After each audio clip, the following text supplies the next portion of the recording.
ওয়াকফ board বিল নিয়ে সারা দেশব্যাপী জনবিক্ষোভ এবং দেশের যে অর্থনৈতিক বিপর্যয়ের পরিস্থিতি তৈরি হয়েছে তা নিয়ে জাতীয় কংগ্রেসের সক্রিয় ভূমিকাকে রোধ করতে বিজেপির প্রতি হিংসামূলক রাজনীতিতে মেতে উঠেছেন ন্যাশনাল হেরাল্ড পত্রিকা, যা স্বাধীনতার পূর্ব থেকেই জনগণের আওয়াজকে প্রাধান্য দিয়ে স্বাধীনভাবে সংবাদ পরিবেশন করে গেছেন।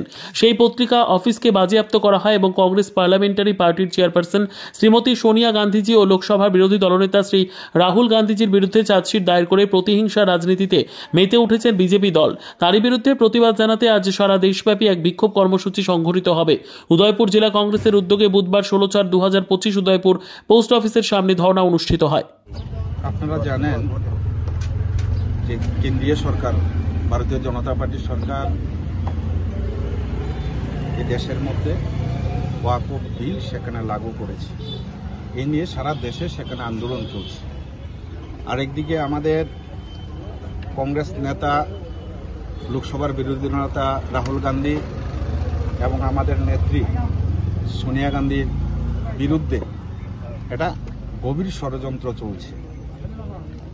12 বছর আগের একটা মামলা, ন্যাশনাল হেরাল্ড মামলায় আমাদের এই নেত্রী এবং নেতার বিরুদ্ধে একটা ভুয়ো মামলায় সেখানে ভুয়ো চার্জশিট সেখানে দাখিল করেছে।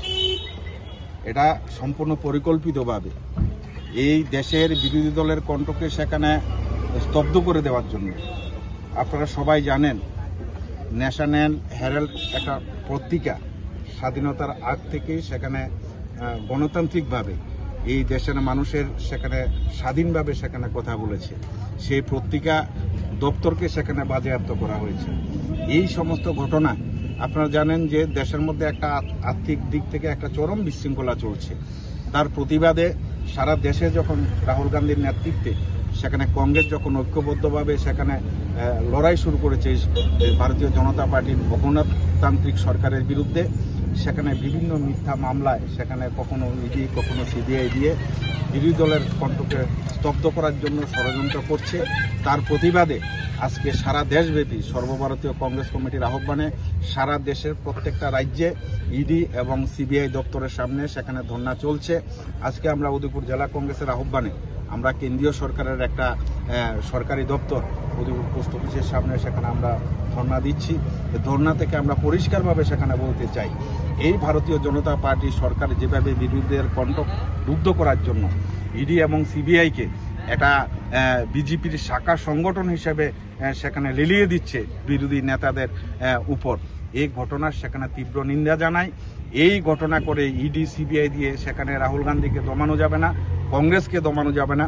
সারা দেশব্যাপী যেভাবে ঐক্যবদ্ধভাবে সেখানে কংগ্রেসের আন্দোলন সেখানে শুরু হয়েছে, সাধারণ মানুষ যেভাবে স্বতঃস্ফূর্তভাবে, যুব সম্প্রদায়ের মানুষ, মহিলা, ছাত্র, যুব যেভাবে ঐক্যবদ্ধভাবে কংগ্রেসের ঝান্ডা নিচে এসে মোদী সরকারের অগণতান্ত্রিক এই সমস্ত কর্ম পদ্ধতির বিরুদ্ধে সেখানে জেহাদ ঘোষণা করছে।